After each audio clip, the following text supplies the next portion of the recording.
Bonjour, 7e jour de cette 34e Coupe de l'Américain entre Néo-Z et Américains. Et regardez au-dessus de San Francisco, ciel dégagé, bateau comité bien en place face au courant qui descend sous Alcatraz, 2 nœuds et demi aujourd'hui et 15 à 18 nœuds de vent pour cette manche numéro 11. Et c'est parti avec Team New Zealand qui va rentrer bâbord avec ses fameuses 10 secondes d'avance. Départ donc sur lequel Oracle empanne un peu tard pour revenir et se fait coincer par Team New Zealand. Le courant les aide bien.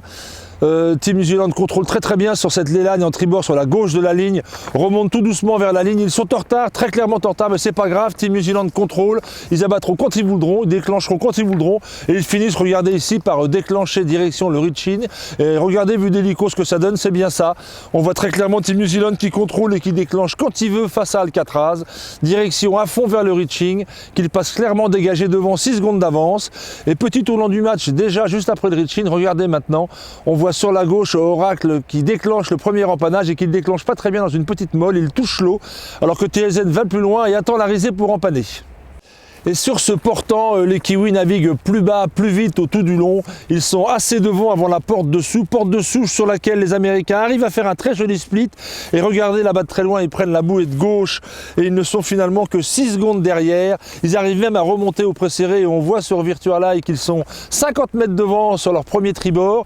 Et au premier croisement, TNZ couvre et on les voit ici passer bâbord à mur à fond.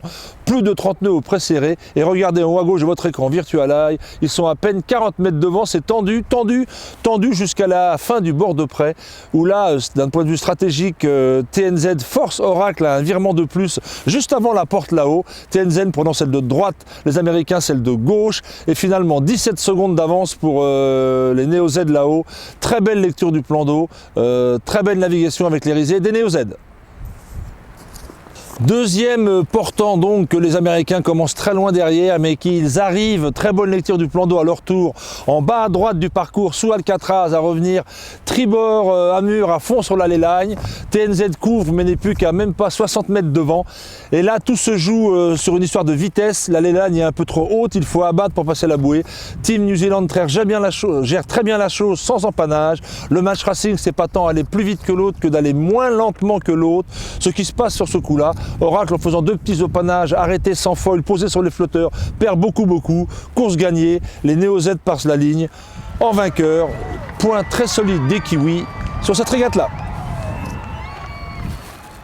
C'est donc parti pour la deuxième régate du jour, régate numéro 12, la tension monte, les Kiwis doivent réparer leur fairing un peu abîmé en dessous avec de l'insignia noir et la tension monte avec le vent. Allons-nous régater? Eh bien non, regardez ici le comité tout en rouge, Bennett nous le dit.